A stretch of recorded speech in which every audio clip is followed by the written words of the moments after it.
Well, I hope you're getting the message about what amazing beings we are. And that it is always possible for us to be contributing something positive to the world, to not only our own lives, but to the lives around us.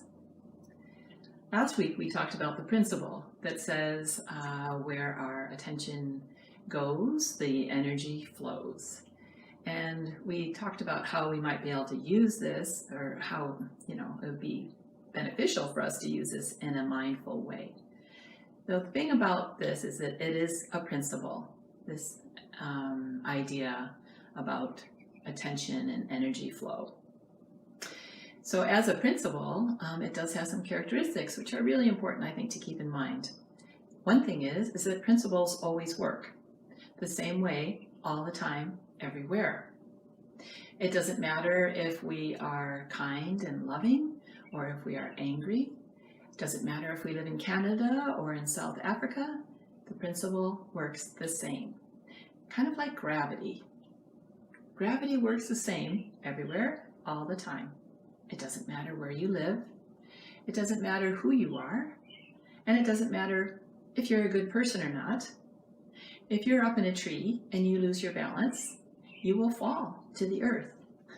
It's the principle of gravity. It's working all the time, everywhere, and the same for everyone.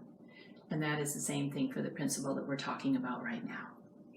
So no matter what we're thinking or feeling, it will be projected into the environment around us. And the others will feel it, and we will also feel the impact of that in our own life experience. Last week I shared the Hafiz quote, "What we speak builds the house we live in. What we speak builds the house we live in." So what kind of house do you want to live in? Calm or stormy? Peaceful or at war? Energized or depleted? Let's pay attention. Let's choose with care. Let's keep our minds and our hearts open and aligned with a positive, creative flow. We can do this in a number of ways. Last week I shared a simple, easy way to activate this principle and I invite you to set an intention for the day before you even got out of bed. An intention is not a goal. A goal is something like, today I'm going to clean out one closet. That's a goal. An intention is, today my path is peace. Then, once we set that intention, no matter what we do, no matter what happens to us in the day, we know how we are going to face it, what we are bringing into the arena around us to move through that. Setting this intention does not mean we are immune from things not going our way or from unexpected things happening that impact us. What it does mean is that whatever arises in the day, we will know how to meet it, in this case, with peace.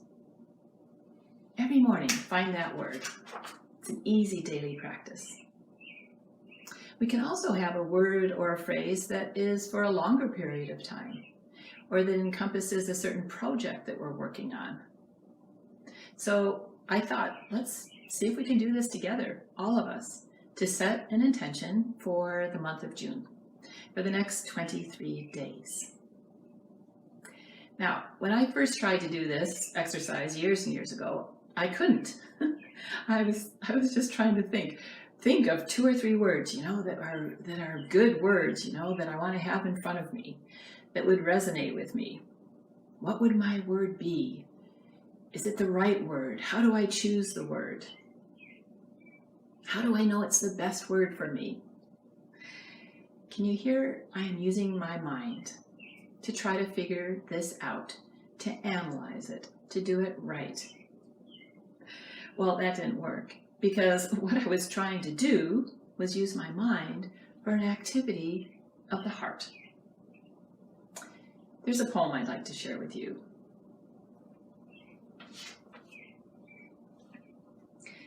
Matty Stefanik is the author of this book.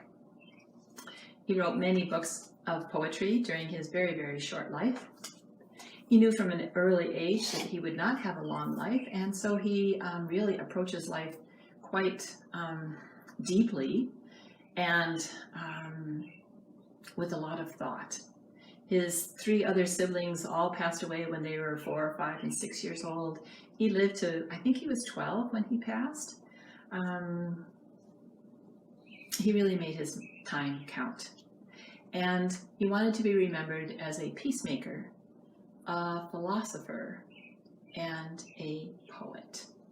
I'd just like to share one of his poems. This is from a book called Heart Songs. He wrote this about 6 months before his passing. About matters.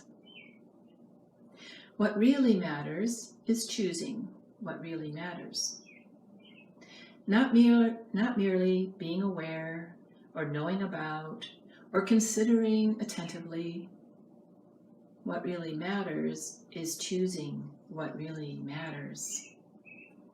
With a clear and gentle heart in all matters. And that's what we're doing now.